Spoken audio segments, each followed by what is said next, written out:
Hello, football fans. Welcome back to the Scuffed Football Podcast. This will be week 6.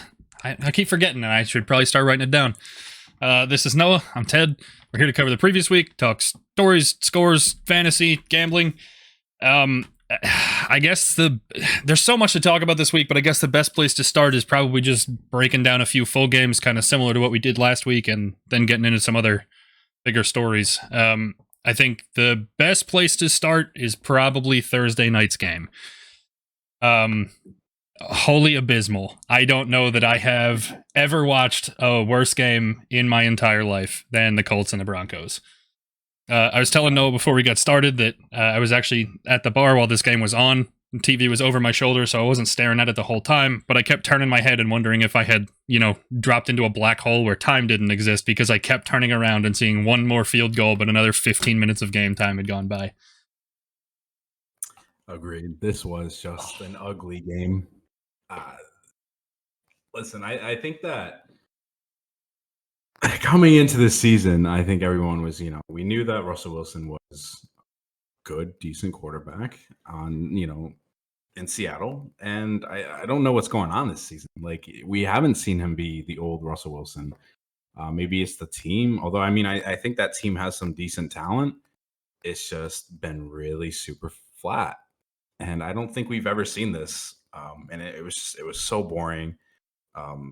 Again, even needing overtime just to win 12-9, and it was all field goals. It was just dreadful, that game. I don't know what to really think about this. I guess the most surprising part is that, obviously Russ played with some really good teams in Seattle that were good on both sides of the ball, and we watched him be electric. But even the past 2 or 3 years where that team hasn't been nearly as good, we've watched him still be explosive on offense and turn nothing into really big gains. Right. Now he's got better receivers than he has the past couple of seasons. He's got a defense that's solid enough that he should be able to win football games. I guess you could say that Melvin Gordon dropping the football 1.5 million times already this season, is a factor that their offense can't get going. But I guess to just go an entire game and only get field goals, never being able to punch it home, I don't know. I don't think Washington's defense that good that should be able to make a quarterback that I've seen be so talented for so long look that pedestrian. I'm very surprised that there's no offense whatsoever. I guess the craziest part to me is that just it kind of continues a trend of really, really terrible Denver quarterback play. Even when they had Peyton Manning and won their Super Bowl, he threw 9 touchdowns for the entire season. He wasn't even good there. Their defense was just good enough to carry him to the big game. They haven't had a good quarterback in a very, very long time. Right. And again, that's not saying that Russell Wilson isn't a good or great quarterback. It's just his play hasn't shown that. Yeah. I don't have a whole lot of answers, but I was very, very surprised. I said Washington. I meant the Colts. I'm looking at next week already. But even still, this game was just an abomination. And I think even if one of these teams was displaying winning records or having played good football up to this point, for me at least, I think this kind of chalks it up. We talked a bunch last week about having real tests of strength and seeing where people actually lined up. And I think this game proved to me that neither one of these teams is going to compete for anything major this season. Great. Coming into the season, we had talked expectations, and is adding Russell Wilson was supposed to be for the Broncos what they thought was supposed to be that last piece, maybe make another Super Bowl run. But again, we just haven't seen anything from that offense. Obviously, coming a week after scoring, even 23 is decent, but just putting up 9 and the weeks, it's an up and down offense, and it doesn't seem like what you said, they can't get their offense going. So I'm very disappointed. Maybe we'll see a nice little win streak, but I highly doubt it.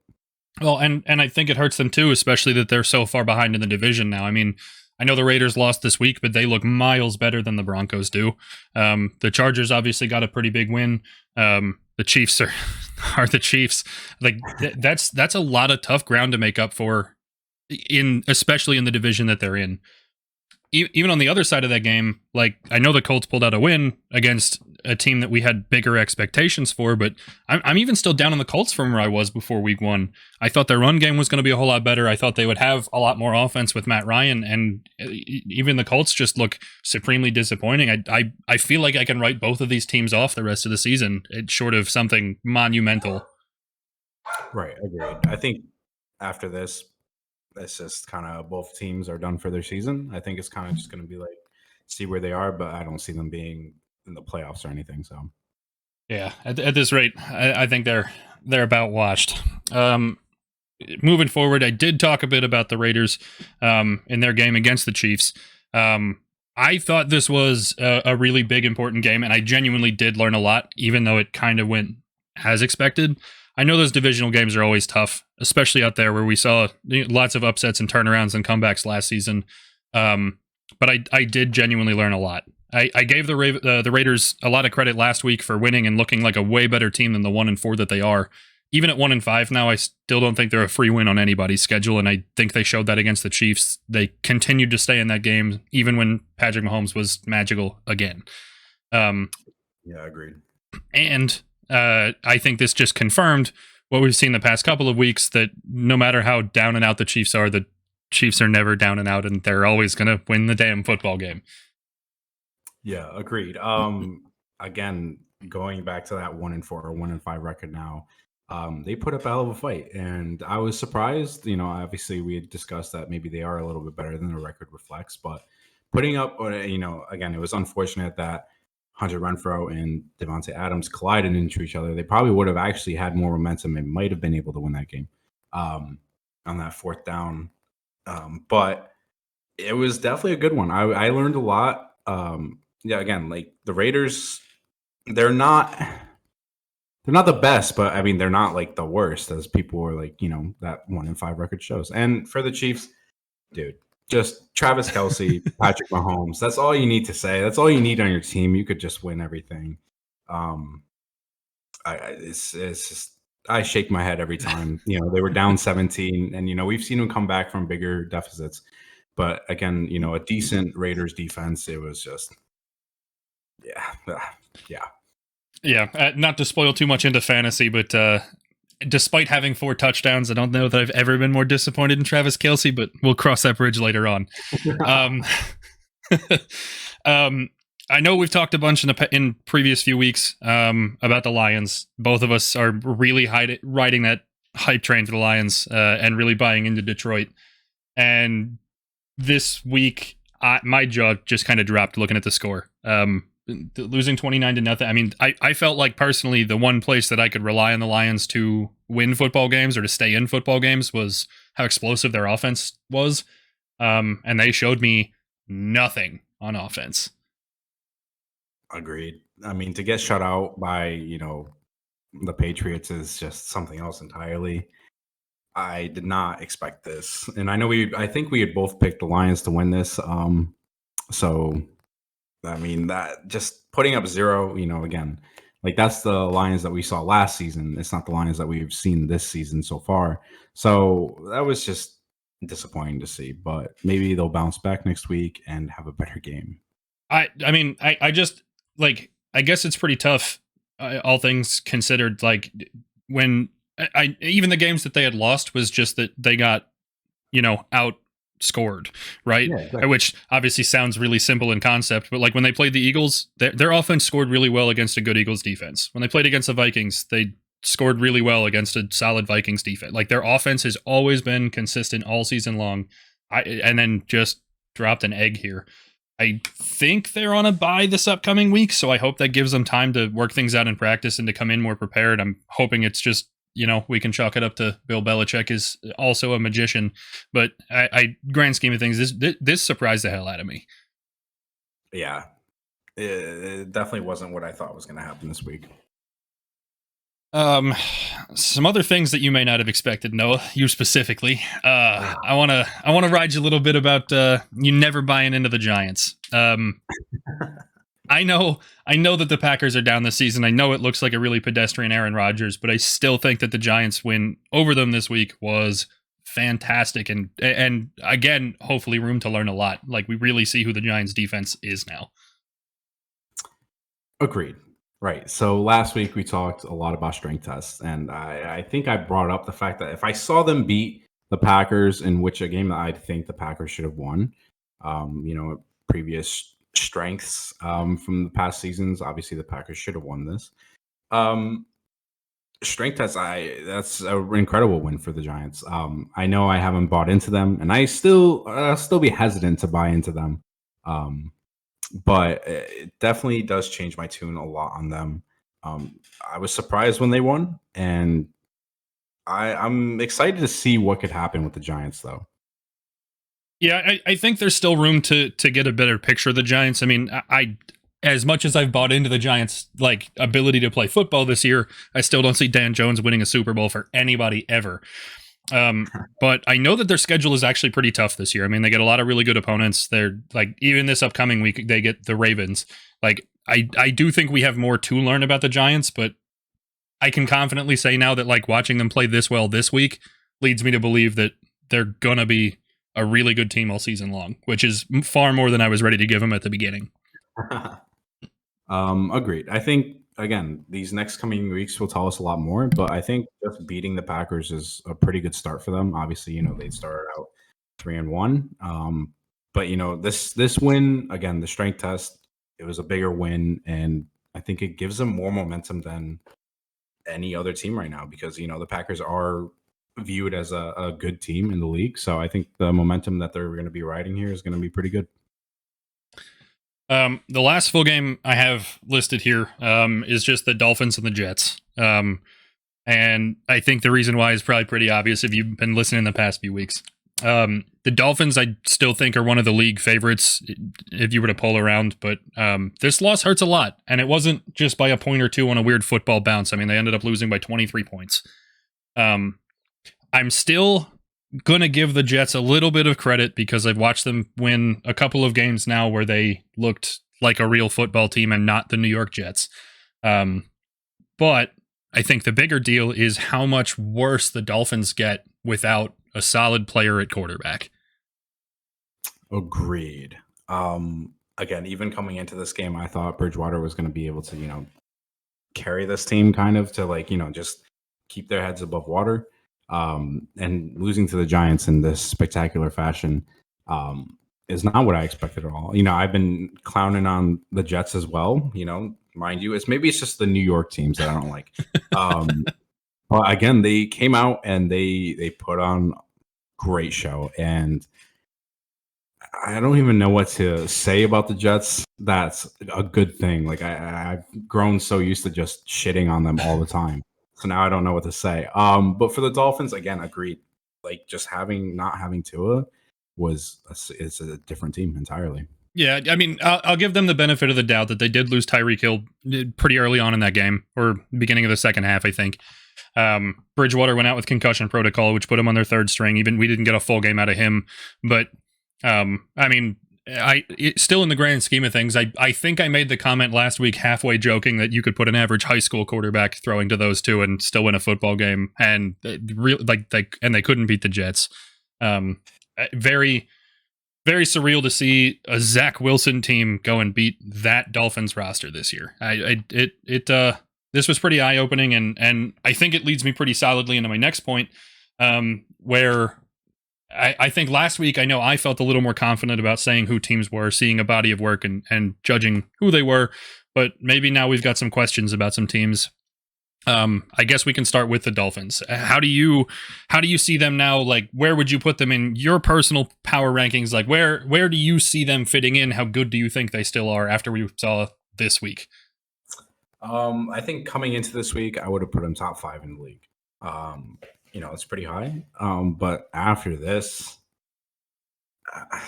I would be dared to say that I would put them outside of my top 10 right now. And again, I think it's a different team without Tua, and without a decent backup, and without a decent receiver filling in for Tyreek Hill. But again, it's still the Jets, and I'm gonna keep saying that all season, even if they start winning more. So I'm putting them probably like 12 or 11 in my power rankings here. Yeah, I mean, I have to agree with you, partially because I've watched teams be better than I expected them to be that are winning more games. I mean, the Giants, for example, I think are moving up in my list, and the Dolphins moving down. I still consider them a contender for the AFC. Like, obviously, they're not the favorites, not by any stretch of the imagination. But, like, I also see a whole bunch of other AFC teams that are down that I don't feel super confident in, knowing that the Dolphins could beat just about anybody. But I definitely think less of them after this loss. Like, when you're a team that's that good, you shouldn't be losing football games like this. Just very surprising. I mentioned the Lions, so I guess we'll go back to them. Again, a team that we had been riding pretty high on. Where do you put them now? Where do you see them? How much do you see them as a contender? I mean, I think that, we were surprised with how the Lions were doing. I don't think either one of us were saying, they're a Super Bowl contender. I think we were saying that, while we were riding high on them, it's not a free win. And I still stand by that. I think this off week is going to be a good wake up call that maybe, Jared Goff has to step up again and, kind of lead this team. I don't think he did that this week necessarily. So I think he's going to be forced to kind of adapt and overcome. And so I'm putting them, they're not, Dolphins territory, but I think they're a little bit worse. So I put them probably like 15, 16. Yeah, I kind of agree. I think like this doesn't change a whole lot in my book. I mean, like you said, don't think them to be Super Bowl contenders, but I think they've shown good play against good enough teams that they can win on any given week. May not win all of them, may not win anything important, but like they can win on any given week basis. I guess it was just super surprising to see them lose in this fashion, where the one thing that I trusted about them wasn't generating. But I hope that the bye week kind of gets them back into that territory where they can go and play anybody and feel like a competitor at the very least. Agreed. The next one on my list is actually the Jaguars. So I know you and I had pretty different opinions going into this week. I watched them, like, we both had our ups and downs on them. We both gave them credit for being a little better than expected, but I think I put them at a pretty high threshold based on the games that I'd watched them play. But similar issues to the Lions, they had a really pedestrian offense and lost to a bottom of the barrel team. Losing 13-6 at home against Houston is not something that I saw for the Jaguars here. So where do you put them? How have your opinions changed there? Again, I wasn't really riding that high on them. So I mean, I think that this outlier of a week, it could be possible that it is an outlier. But it also could just be we're seeing the Jags just perform like they did last year. I don't think that's the case, though. I know that we had discussed the Jags being a lot better than we thought we were going to be. So I'm going to put them probably, I don't know. Losing to the Texans is just, I feel like it's a bigger slight than getting shut out like the Lions. So I'm going to put them probably like 18th, just right behind the Lions, because I still think the Lions could probably beat the Jags. But my notion on them is kind of down on them now. So yeah, I think I'm pretty similar, but I guess like if you're going to break it down where it's like top 10, middle 12, and then bottom 10 again, right, to just break the league into three tiers. I mean, I have to agree that they'd be somewhere closer to that the bottom of the middle tier or the top of the bottom tier. I mean, they've gotten much better this season than we could foresee coming into week one, but I guess when you can still lose football games like this, you're just prone to taking a bunch of L's. I mean, even to use the game last week against the Eagles as a standard, like I watched the Eagles defense struggle quite a bit this week, and maybe their scoring was more of an indictment against the Eagles defense than it was the Jags' ability to play offense. I feel like I learned a bunch from this game, ending the way that it did, even if it wasn't necessarily what I expected to learn. Right. Speaking of Eagles opponents, next one are the Cardinals. I don't know if your opinion changed or how much it changed, but I thought it was worth asking the question. I watched this game in full, obviously, because, it's the Eagles. But the one thing that I found interesting was that even the commentary in that game was saying that the Cardinals looked like a top-tier football team for bits and pieces of the game, and they couldn't play a full 4 quarters. I guess we saw the same thing against the Eagles because, I mean, they outplayed the Eagles from the middle of the second quarter up until the moment they missed that kick to tie the game. They were the better team for a majority. Do you see them any differently after the way they played this week? Do you think any different as to who they could be by the end of the season? Not really. I think that, we've seen the trends of late game comebacks being better in the second half. I think the Cardinals are still the same team I pegged them to be.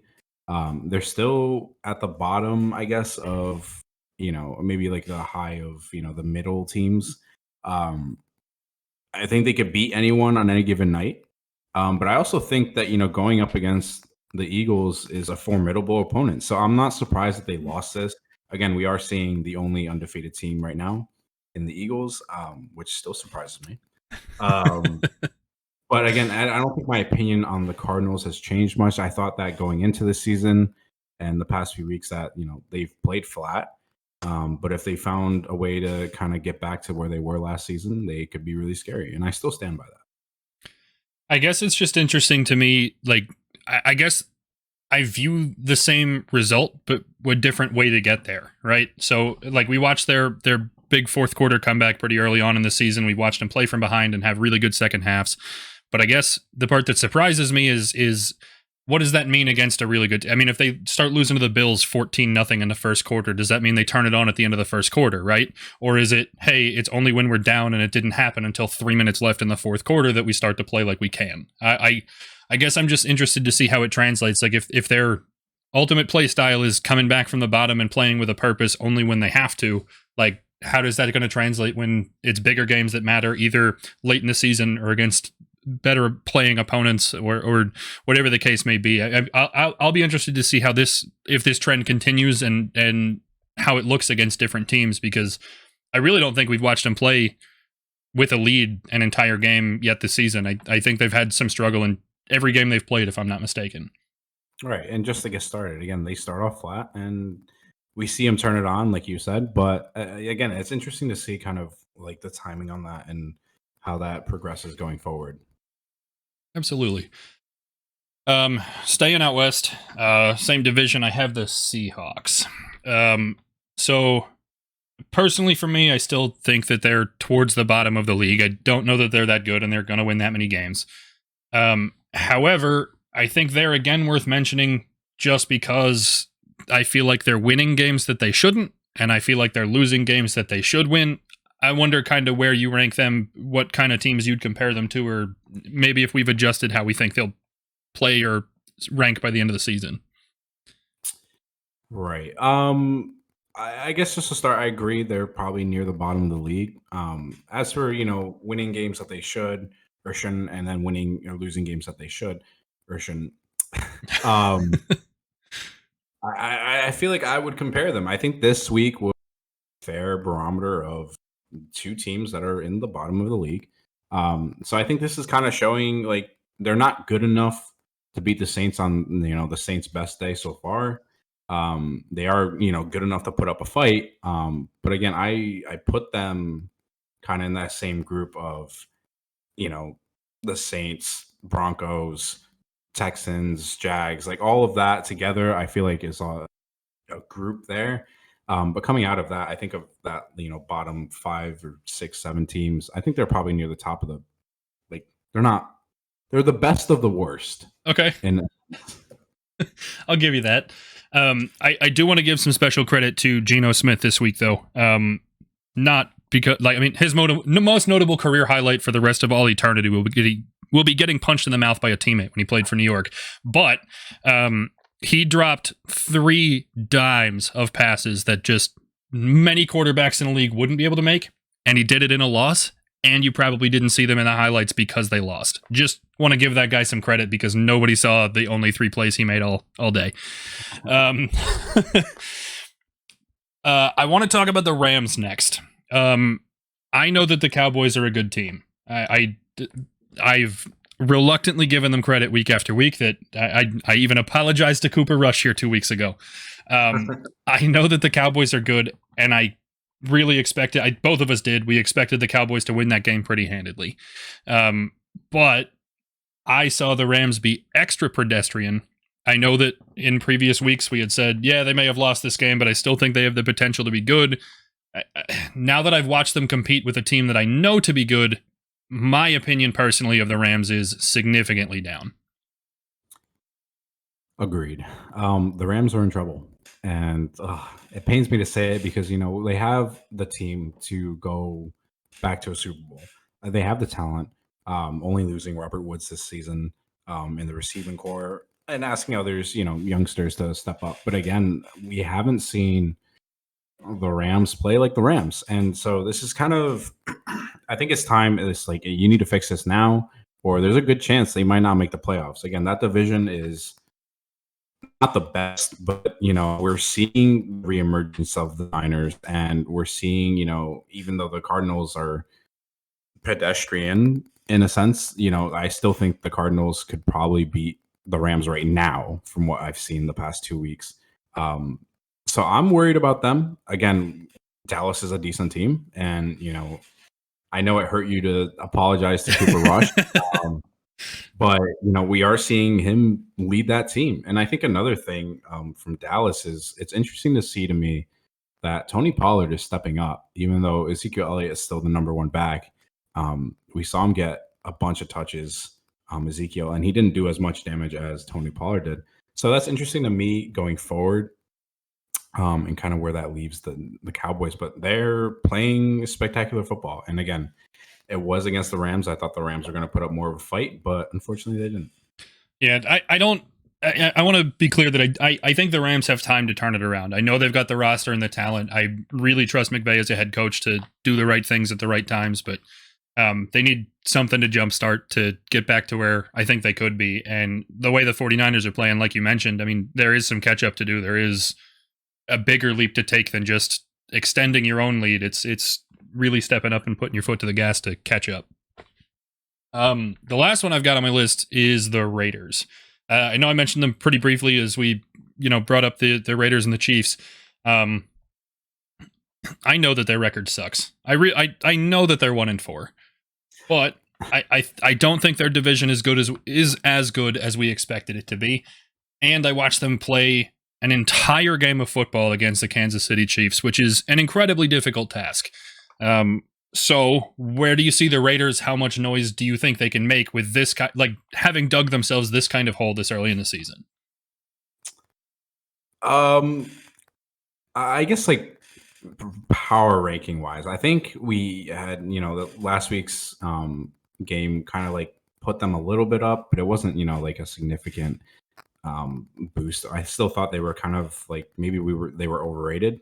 So I put them kind of at the top of the bad teams, I guess. But seeing them play, this game against the Chiefs, against an offense that's explosive and a decent defense, I'm riding high on them right now. I think that this was a good push to keep momentum going. Obviously, again, they didn't win, but keeping that offense humming from last week into this week is pretty good momentum for them. I'd put them probably just a little bit higher. I'd probably put them ahead of the Jags, maybe the Lions. But again, I'm not putting them in my top 10 here. I think that their record now is enough of a hole that they're going to have a real struggle to, make a conference championship or a Super Bowl or anything like that. But I mean, if they continue to play this style of football, especially in a weaker AFC, I'm not ruling out playoffs. Obviously they got a lot of digging and they've got, a lot of games left to play, and you got to play like that and a bunch of them to get those wins to get you there. But I mean, the quality of football that I saw, the capability that I know they have to play good football, gives me a lot more hope than I think I had last week. I know they got their win last week, but I definitely think that this game was significantly more impressive from the Raiders than it was the week before. And I think this game gives me so much more hope than just a 1-3 record to a 1-4 record. But right. I know we had talked, that division again, it's not as strong as we thought it was. Obviously, the Chiefs are still the Chiefs.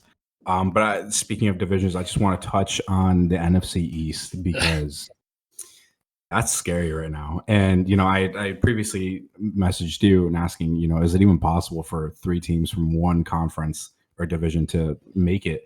And right now, I mean, like if the playoffs started today, all three teams, Cowboys, Giants, and Eagles, are in the playoffs, rankings wise. So that's interesting going forward. Again, I don't think we've seen, we see two teams usually from, one division, but this is interesting. It's been a while since we've seen it. I know the NFC West had a few teams in there for a while. I mean, back when I was a kid, early 2000s, there were 3 NFC East teams just about every year because the NFC sucked. But I mean, it's not just 3 teams playing well enough to get into the playoffs. It's 3 teams playing like top teams in the league. Obviously, the Eagles have an undefeated record, and this was a more down week from them.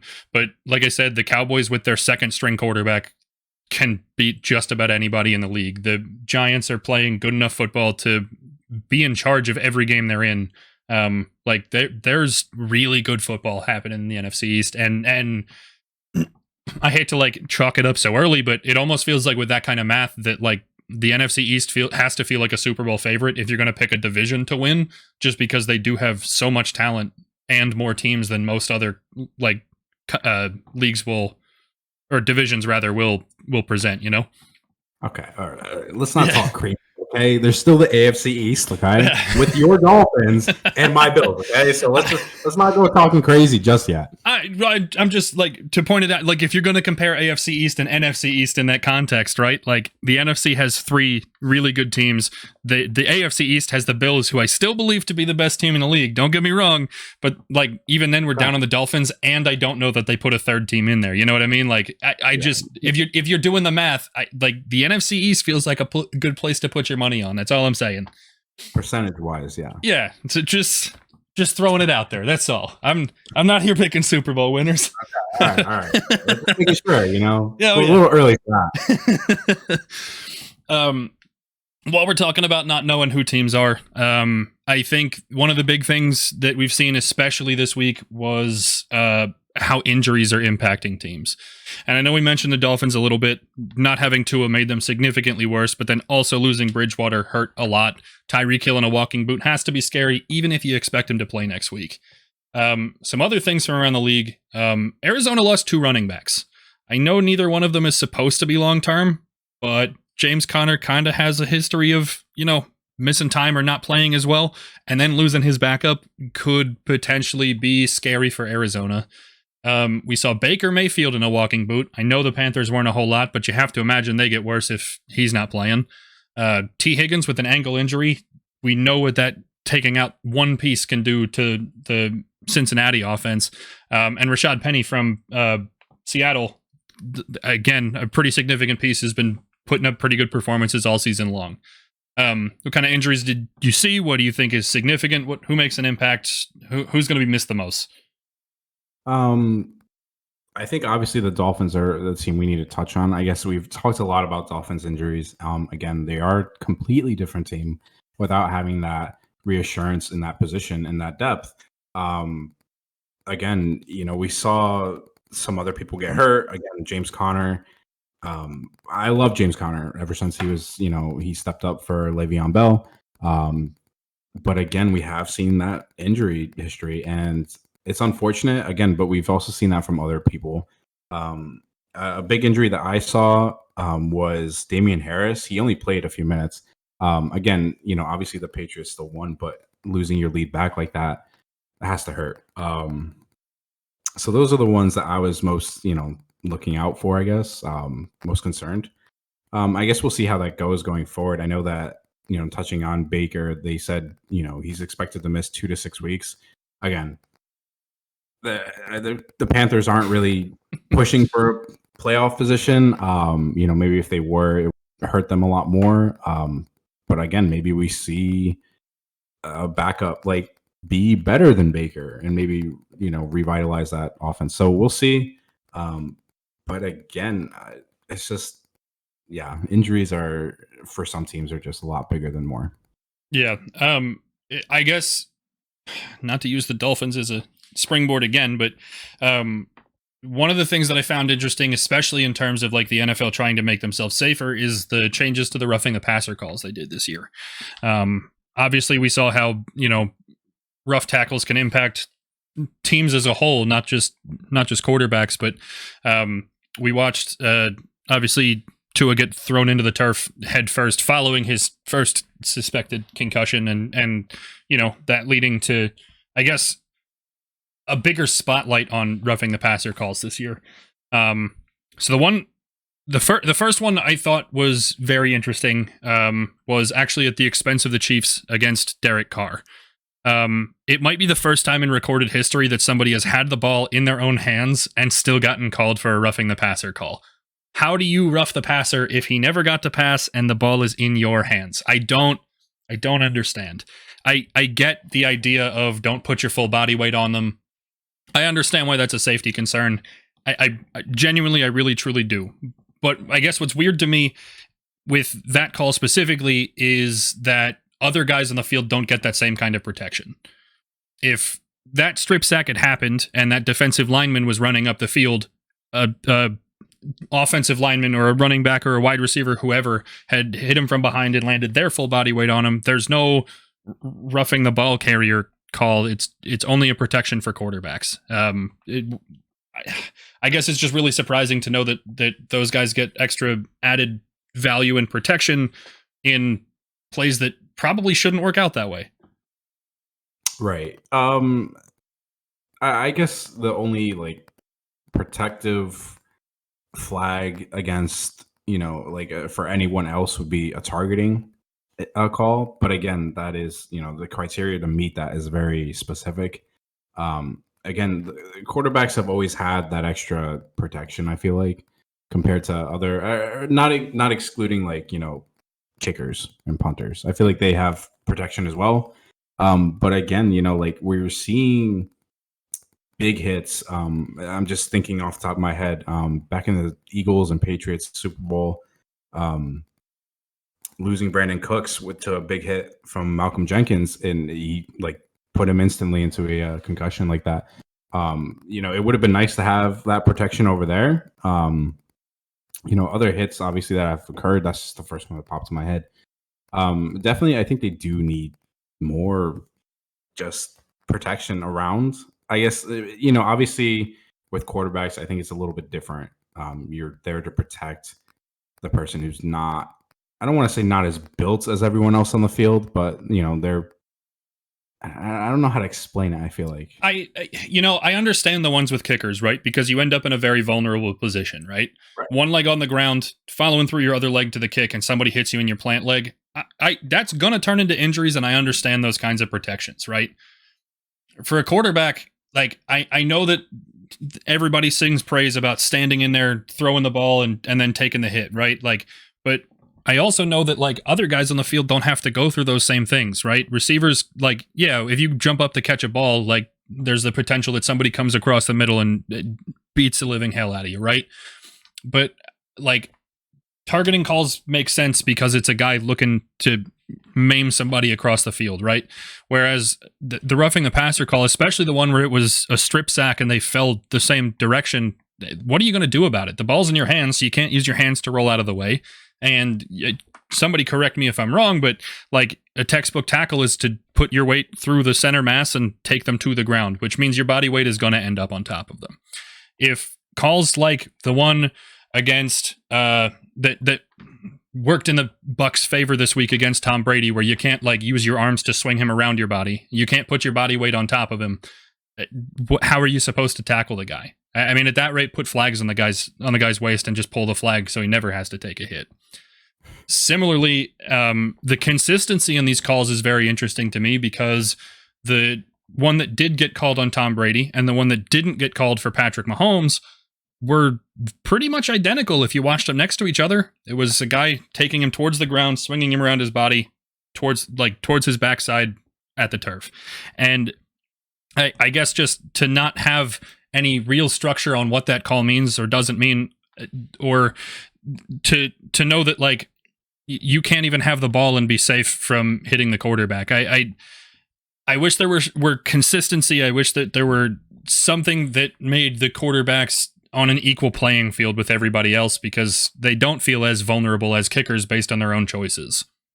Right. Again, obviously we have quarterbacks like, Josh Allen, Lamar Jackson, people who like run into, and they'll gladly take a hit. Obviously, they still will slide sometimes. But again, we don't see a lot of quarterbacks doing that. I guess it's maybe, I don't know. I guess I did the research on the actual wording. The NFL rule book, it says, when in doubt about a roughness call or potentially dangerous tactic against the quarterback, the referee should always call roughing the passer.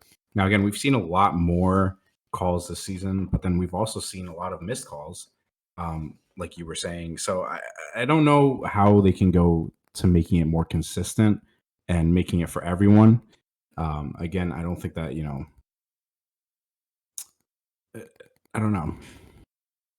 I guess it just puts it in bizarre spots, and fortunately for the Chiefs, that one where he had the ball in his hand and it got called a roughing the passer while the quarterback was technically on defense, right? Like, fortunately, that ended up not hurting the Chiefs and changing the pace of the game. But I guess just like the idea that the quarterback is somehow different than the other 21 players on the field at any given time is beyond me.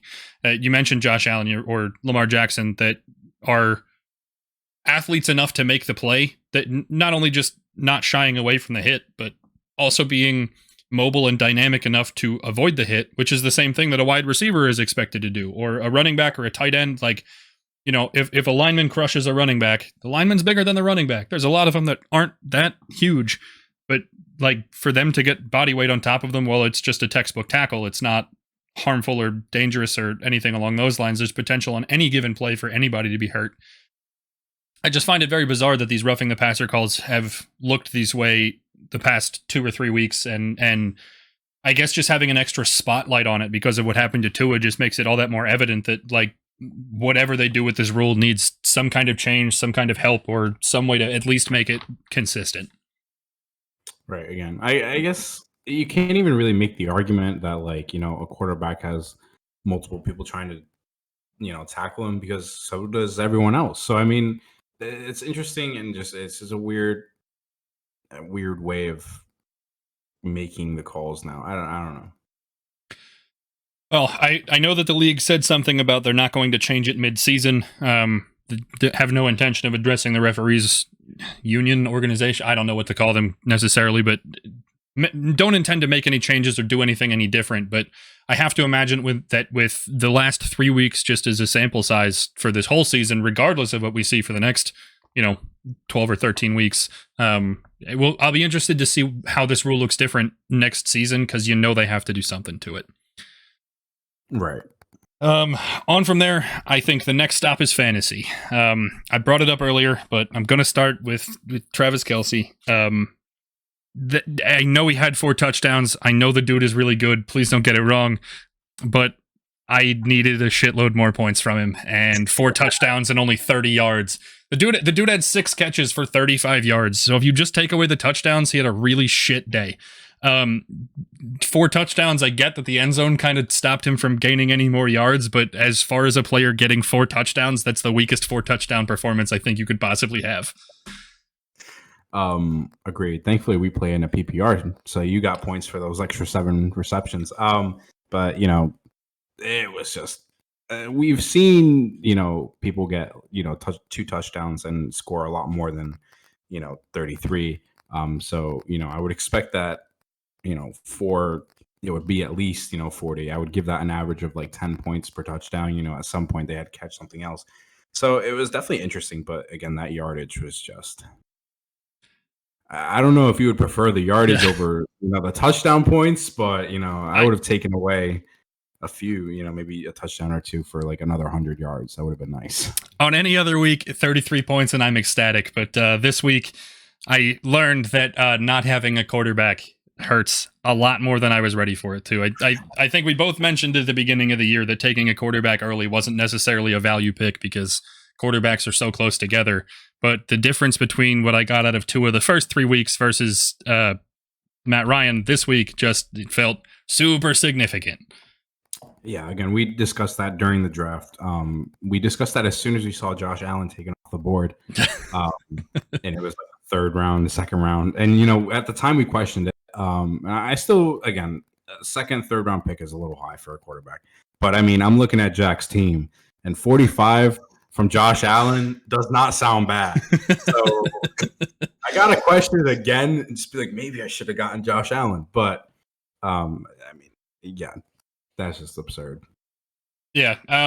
As for some other fantasy things this week, I think we're further driving a wedge between the top end and the bottom end of running backs.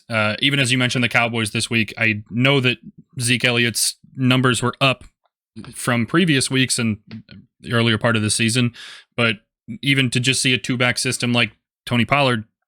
Pollard. Yeah. Tony Pollard. All right. Played against the guy enough times, you'd think I'd know his first name, but even still, what you saw out of Tony Pollard, I think, was not insignificant. And there's just such a divide between those top end and the bottom end that like you could really win some weeks by having drafted a couple running backs early. Or the wide receivers, I mean, obviously everybody's got up and down weeks, but they're all pretty consistently close to the middle. There's not a whole lot of, or at least not the same separation. Right. Agreed. We've seen big name running backs put up 36, consistently. And then, if with the exception of Tony Pollard, like every other backup running back gets like, 8 points, not even. Right. And so the drastic difference there. And then obviously, even if, you're a third string receiver and, you get some looks, you could make something of that. So again, like I didn't start Gabe Davis, which was my mistake because he scored 39. I still won, but I could have used the extra 39. Like again, even he's not, wide receiver number 1 over there. I wouldn't even put him as wide receiver number 2, although he is like borderline 3-2. And he had an incredible game, So the receivers is a lot closer in the gap, but that running back gap is very big. I guess my big question for this week, obviously this is the first week that we start to see NFL teams have bye weeks. When you reach your bye weeks during your fantasy games, are you planning for bye weeks beginning of the season? Are you looking for people off the waiver wire as you get into your bye weeks? How much do you plan around when guys have weeks off?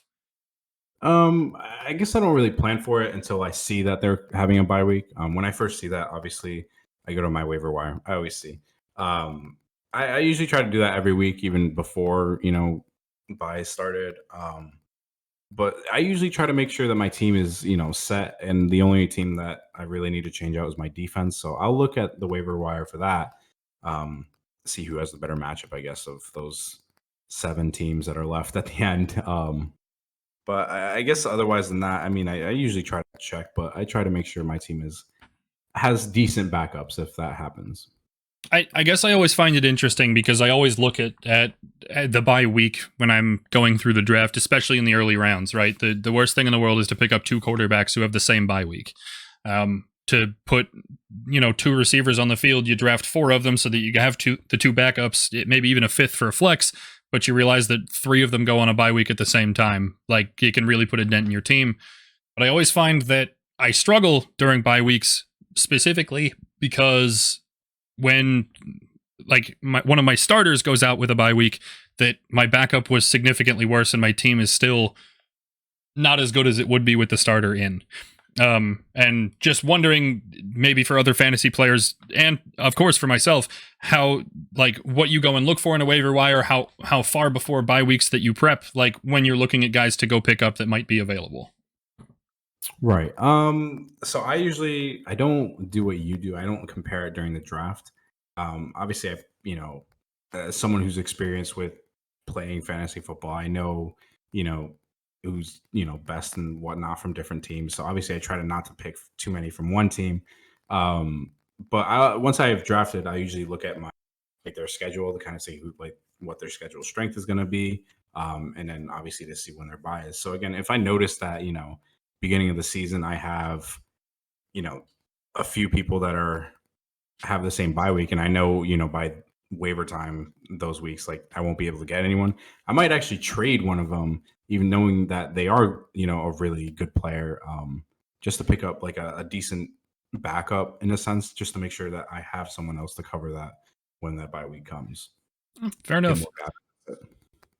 Any other major trends you noticed from fantasy this week? Anything that you're looking at eyeing up?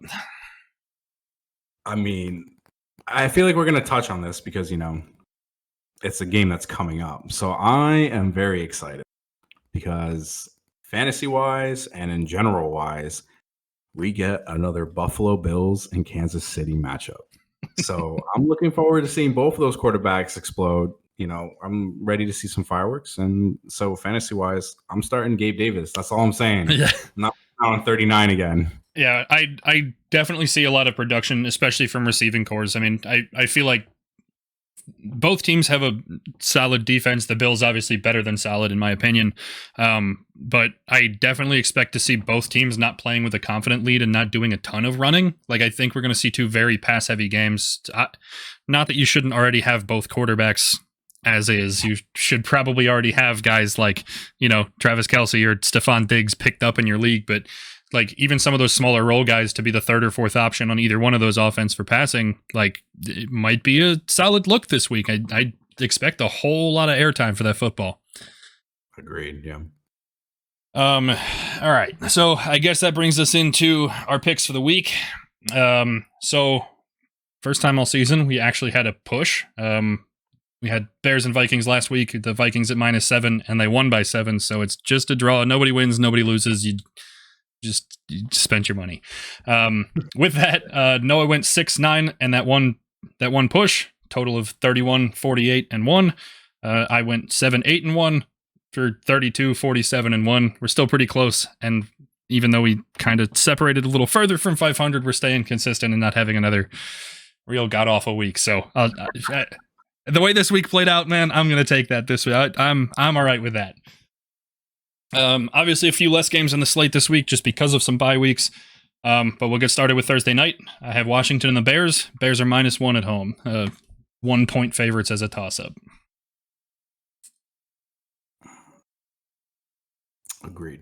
I'm going to go Bears here. I feel like 1 point is a little disrespectful. I feel like the Bears can win this by more than 1. So I'm going Bears. Again, we haven't seen Washington be decent again. So I'm going Bears then. Yeah, I'm with you on the Bears. I guess this is a tough spread to make just because you're trying to keep it like moderately in the middle, right? I guess the consensus there is that the Bears offense has never looked explosive. Even though they're playing really good football, especially on offense, they're not blowing anybody out. But I do think the Bears are a better team, and then to get them at home, it should be a no-brainer. I have the Bucks at the Steelers. Bucks are 8.5 favorites on the road. Listen, we talked, a little bit before how, having the Bills win by, 2 touchdowns was a pretty hefty ask. And, that was talking about, the Bills, like one of our top picks. So, and we saw Pittsburgh lose tremendously to them. So I'm going to go Tampa, and I think they could win by a little. I know I'm high on Kenny Pickett.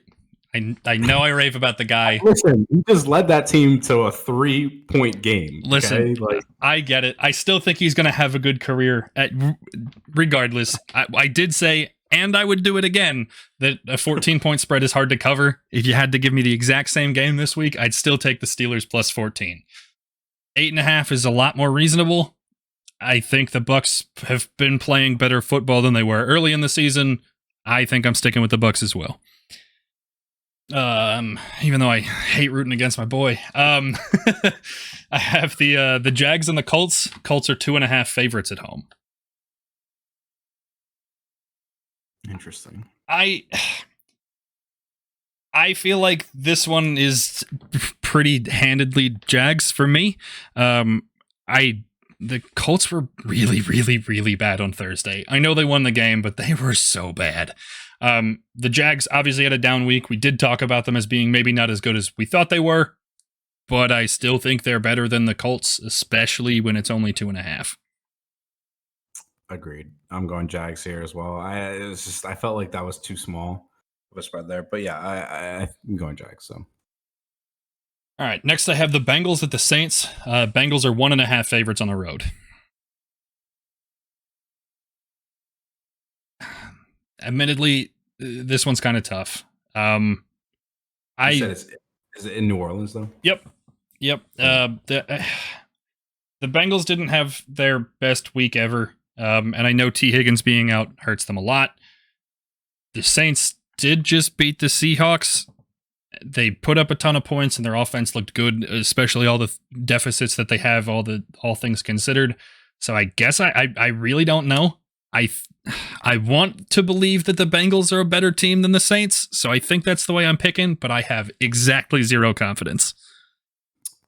I actually am going to pick this with confidence. I think this is Saints all the way. I think being at home, again, we saw the loss of T. Higgins. We saw the Bengals not be, they're not the same team that we saw a year ago. And, obviously the Saints aren't either, but they just put up a great week, good momentum. I'm going Saints here, so. All right. I have the Jets at the Packers. Packers are 7-point favorites at home. I was gonna say that look indicates to me you're probably leaning towards the Packers. I know I'm going for the Jets, which sounds insane, I realize, but the Jets did put up a pretty good offensive performance. They looked like a formidable football team. I'm still down on the Packers this year, and the Packers losing that game to the Giants kind of leads me to believe they're on a downward trend. If you're giving me 7 points, I'm taking the Jets. I'm surprised you said you knew which way I was going to lean. I actually think that was the total. I'm going Jets as well. Oh God, that's weird. But again, we saw the Packers lose to the Giants, and the Jets just put up a great win against the Dolphins. I'm going Jets here. It's not the same Packers team. I just the look on your face was telling me Packers all the way. But hey, I'm happy to hear that I'm not as insane as I thought I was saying Jets out loud. I have the Patriots at the Browns. Browns are 3-point favorites. I don't know. The Patriots beat a solid enough Lions team handedly, which leads me to believe that the Patriots can win on any given day. I think the Browns are probably in that middle tier of the league, which is more than I would give the Patriots, but the Browns also haven't looked dominant enough to say so confidently. I think I'm going to take the Patriots just because I get the extra 3 points. I'm actually gonna go Browns here. I think that the Browns defense is, in my opinion, a lot better than the Lions defense. So I expect them to, kind of be a closer game, but I think the Browns will win this one. All right. I have the Vikings at the Dolphins. Vikings are actually the favorites here by 3 points on the road. I guess it depends on injuries. I would agree with that right now if we don't see any of them return. But if we see them return, then maybe it's a different story. So I did see this morning that it's expected that Tua plays. I guess my concern is just that I don't know how good you get him after the better part of 2 weeks not playing. I also know that while they said Tyreek Hill's injury was not necessarily a major injury and he wasn't expected to be out, again, a lot of his thing is speed, and if you saw him in a walking boot, I don't know if you get him at 100% either. I think I'm going to take the Vikings, give them a little credit, especially the Dolphins coming off that loss. Right. I don't know. I guess I'm still going to go with Minnesota. But it's going to be a close one, though. But I trust Minnesota right now. They're playing a nice brand of ball. So I think this could be a good football game, and I genuinely what I'm rooting for is entertainment. But if I got to pick a winner, I'm with you, Minnesota. Next one is probably going to be the one I spend the most time on this week. Ravens at the Giants. The Ravens are 5-point favorites on the road. Oh my God, dude! I don't want to do this segment because now I'm gonna talk something good. I think that's a little disrespectful to the Giants. Actually, I think the Giants have been playing. I've never been prouder of you than I am in this moment. I just want you to know. I think they've been playing a good brand of ball as well. I think that we've seen the Ravens kind of struggle and to hold leads. Um, Again, even going back to their history, we know they're a good like in season team. Um, but I'm liking the Giants' chances of winning this one. I think that they could easily beat the Ravens right now. All right. Obviously, I'm going to take the Giants with you. Part of that for me is that just the Ravens' offense hasn't been what I thought it could be. And the Giants' defense is obviously their bread and butter and what's carrying them. The Giants have found a way to score every week, even when their offense does not compare with the defense they're playing against. The Giants plus 5 points, absolutely. I have the 49ers at the Falcons. The Niners are 5.5 favorites on the road. Yep. Yeah, I'm with you. I gave the Falcons credit last week. That I know that they've been able to score and stay in games. The way that the 49ers are playing is one of the most consistent teams in the NFL. At least in what I've seen is that they're doing the same things week in, week out, and it's working. I trust that the 49ers can put the Falcons away that way. Agreed. All right. The next one I've got then is the Panthers at the Rams. Biggest spread of the week with the Rams as 10.5 favorites at home. This one is super tough. I know, again, this comes down to the same thing the Steelers and the Bills did last week. I know that the Rams are significantly better than the Panthers, but 10.5 is a lot to cover when the Rams have been playing like this. Just because Baker's out, I'm going to take the Rams. I'm actually, again, that 10.5 is a really big spread for, especially a team that's not playing in their, top tier. I'm gonna go. I think the Rams win, but I don't think they win 10.5. So I'm gonna go with the Cardinals or fucking Panthers. I genuinely don't think that I would feel good picking either side of that. Like both sides just are awful. Yeah. Next one I have the Cardinals and the Seahawks. Cardinals are 2.5 favorites on the road. This one's it is tough. I know that the Cardinals play a better late game than just about anybody, but I know their early game is weak. Seahawks, it seemed like they've been able to put up points week in and week out and largely win game. I know they lost to the Saints, but they still scored a ton. I think I'm going to take the Seahawks. I want to believe that their offense has been explosive enough that it's going to be too big for the Cardinals to overcome it late.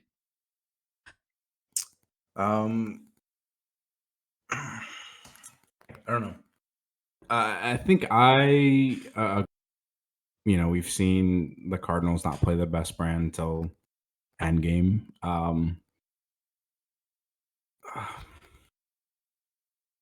I think I'm still gonna go with Arizona though, because I think that the Seattle offense, obviously a lot of points, but they're going against a decent defense, so I'm gonna go Arizona. Okay.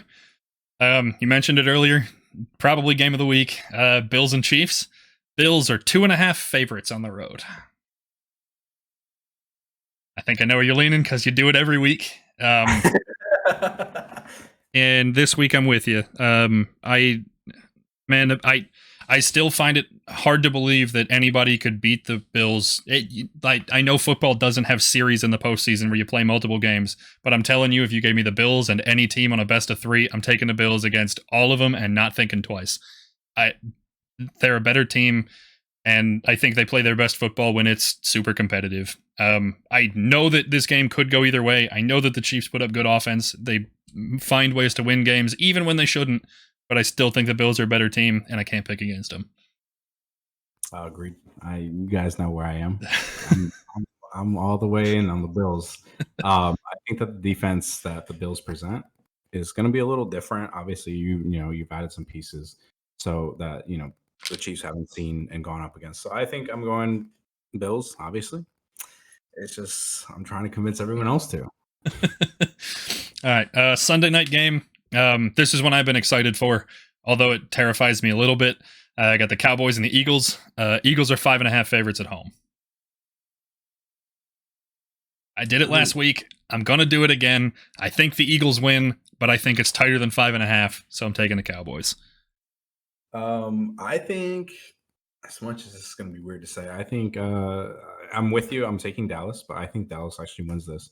And I think it will be within 5 points. So, yeah, I know that the Cowboys have the potential to win this game. They're playing good football. My hope, the thing I've been keeping my fingers crossed for 5 weeks now, is that Dak Prescott comes back this week on like Thursday or Friday practice, doesn't have enough first team reps so that I don't have to be as scared come Sunday. But I think the Eagles are a better team thus far this season. And I'm fully prepared for their winning streak to come to an end this week, but I think they can do it. And then Monday night's game, Broncos Chargers. Chargers are 4.5 favorites at home. Yeah, Chargers by a shitload more than 4.5. Yeah, exactly. Broncos didn't show me that they could play offense at all. The Chargers are still a better team. No brainer, chalk it up. As always, lines are provided by FanDuel as of Tuesday afternoons, are subject to change by game time. Please gamble responsibly, and remember that we're not providing gambling advice, simply providing our picks for the week. If you or a loved one has a gambling problem, please call 1-800-GAMBLER.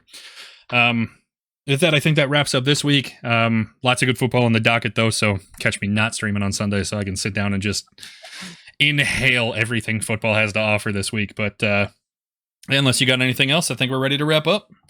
So we'll catch you guys on the next one. Adios.